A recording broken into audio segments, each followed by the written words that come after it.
I now have the pleasure of welcoming our guest of honor, R. Prashant Kumar Singh, Chief Executive Officer, Government E-Marketplace Special Purpose Vehicle, Ministry of Commerce and Industry, for the Innovator address titled Procurement Made Smart.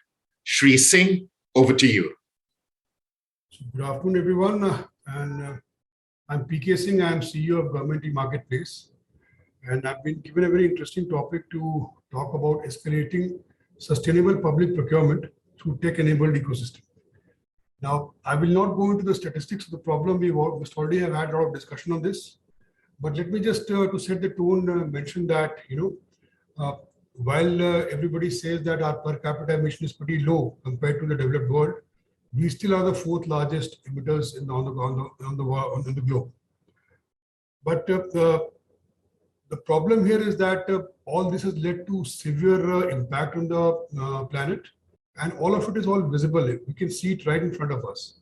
In fact, the other day I just got a report in one of my groups saying that there was some research scholar from New Zealand who had gone to Antarctica to do some research, and he picked up 13 snow samples, fresh snow samples, and from 19 locations, I believe, and he could detect 13 different kinds of plastics in that.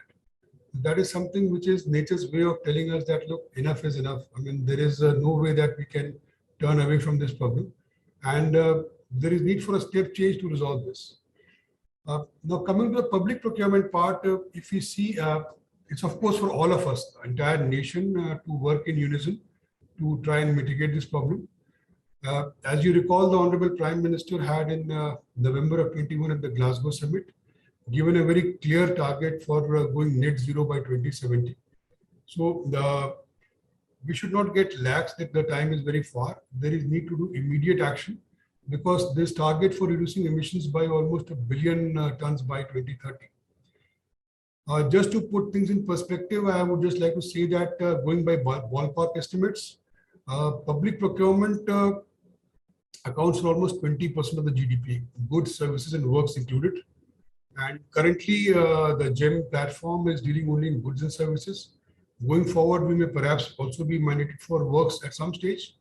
So it is very important that through this public procurement path, the government is able to set the tone for the entire nation to follow, lay out a roadmap, show how it is to be measured, how it is to be mitigated.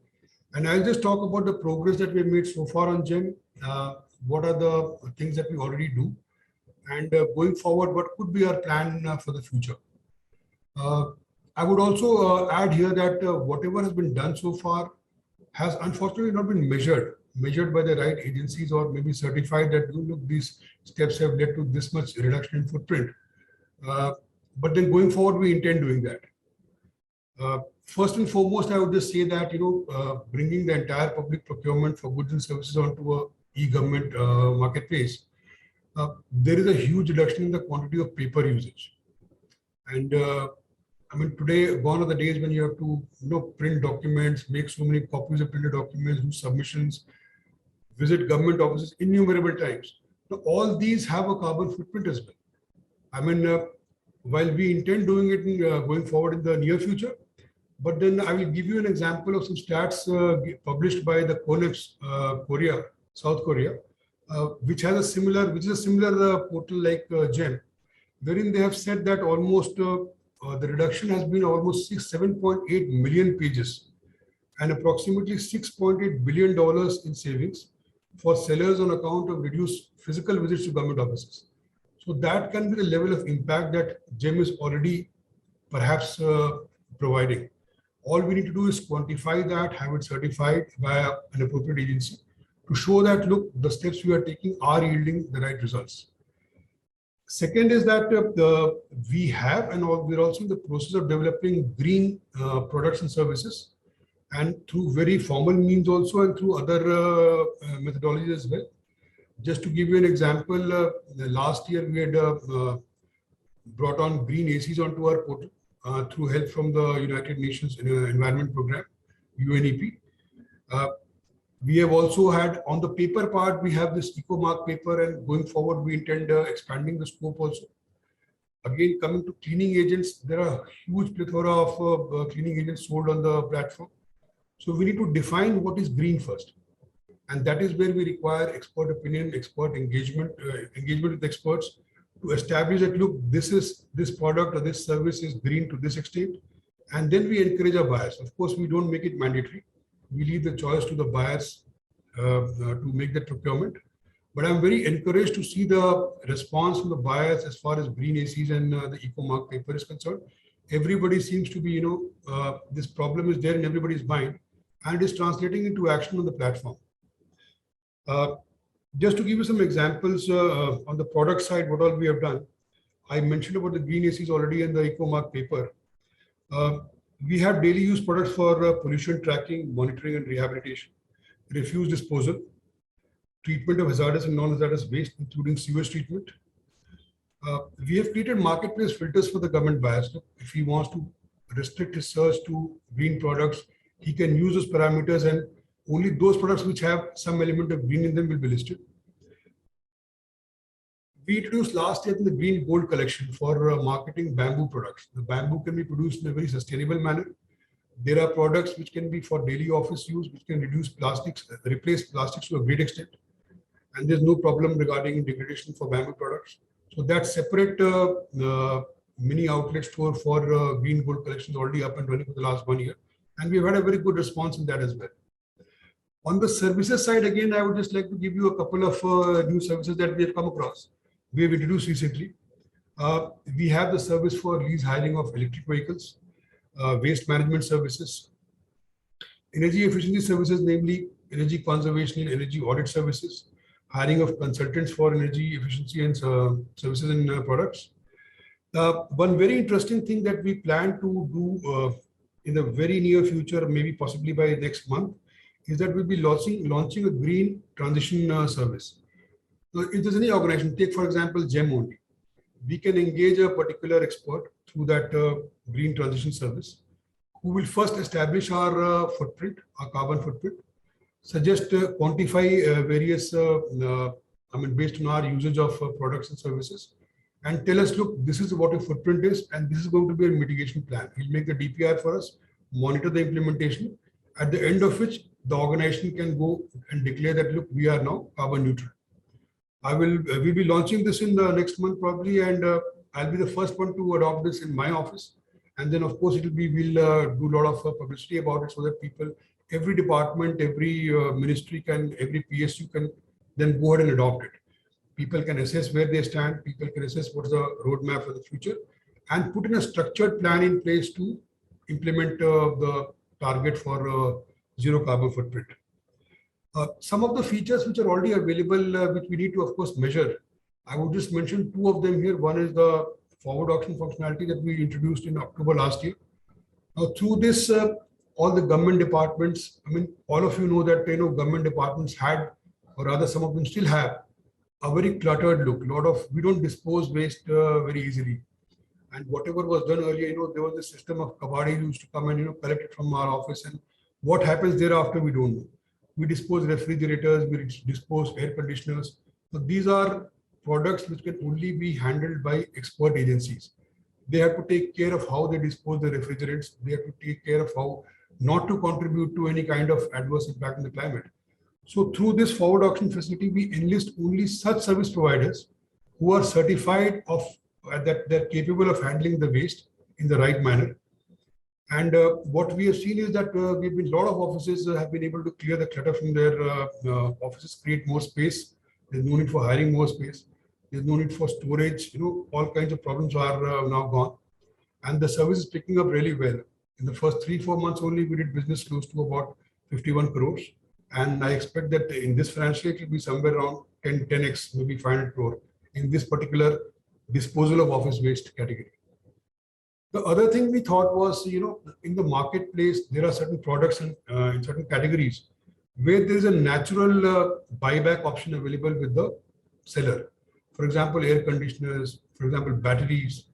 Now, we introduced that buyback feature into our portal as well, where the buyer can, if he wants to buy a new battery, he will also say that, look, I have this make of battery, this specs, available with me, which is not in use, and what is the price that you want to offer me, keeping in fact that you will take back this whole battery as well.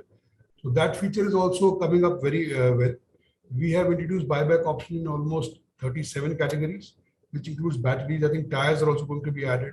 It includes air conditioners and all also. So that is one way of actually, enabling reuse, recycling, proper disposal of wastes.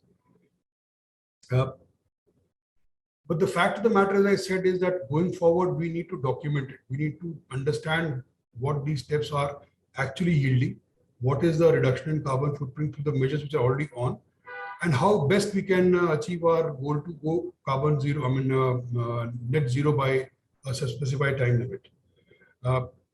What we see is that, going forward, we see 4 priorities. Number one is we need to actively define the baseline of the emissions. Like, depending on our activities, engage an expert. He can just assess what all our activities or what all we consume as an office, as a department, as an organization, and then come up with a figure, and then fix an end date, develop a DPR, make a smooth plan for transition. And for the portal, we will go on adding green categories, green products and services both, so that the buyer will be conscious that, look, if I want to reduce my footprint, these are the filters I have to use and achieve my ultimate goal. This thing has already been working in other aspects, in the sense that whenever, we all know the government has set a target that so much percentage has to be procured by SC/ST sellers, so much by women entrepreneurs. So those filters are already available and being used by the buyer. So it will not be much of a problem there. A buyer can see that, look, I'm only doing 1% of procurement through female entrepreneurs, and I have to go to say 3.5%. So he will put that filter and then enable only selection through for products and services through people who are the organization headed by a female entrepreneur. So the same thing we intend doing for green products as well. We will give the option that look, these are the filters which you can use for making a product green. The biggest challenge here is where we require a lot of support from organizations like UNEP and perhaps institutes like TERI and others, both in India and abroad, is that somebody needs to define what is green and what parameters make a particular product green. It need not be just energy efficient. It could be, there can be several other parameters as well. So once that is done, the specs can be frozen and the products can then be, the sellers can be informed, the market gets to know about it, and people start uploading those products on the platform. And then the buyers can have a visibility of that. They can use the filters, go to that. Simultaneously, if we introduce this green transition service, wherein we demonstrate to buyers that, look, it is possible through this portal to reduce your carbon footprint, document it, and possibly aim at a target of going net zero by a certain date, which they can fix for themselves. On services side, I think a lot has already been done. I've already mentioned about that. We intend adding more and more services which are classified as green. Here again, we need to certify what is green and what makes it green. So we are constantly engaged in that. It's a huge challenge, but then a beginning has already been made. Perhaps not in the very structured and a very in the right direction, but having realized the problem, having realized the importance of the problem of the solution, we will be going whole hog for developing these kind of services and providing the government buyers an option to go green in their procurement. And once this happens, once the entire this kind of I would say a revolution is rolled out, it will be a very nice guiding point for the entire nation, for the producers as well as for the buyers, to kind of set their target on producing as well as buying green products and services. And I would just say that a lot needs to be done. This can just be a beginning, and there is need to build a movement around it. We need to co-opt more and more people, generate discussion through think tanks. Associate with people, associate with bodies which are actually espousing this cause in a very large scale. So we need to associate with them very actively, and we intend doing that very soon, and get things rolling at our end. And we'll do our part of the fair share of the responsibility. I would just say that with this, we would at least be contributing to the target set by our Honorable Prime Minister of going net carbon zero by 2070.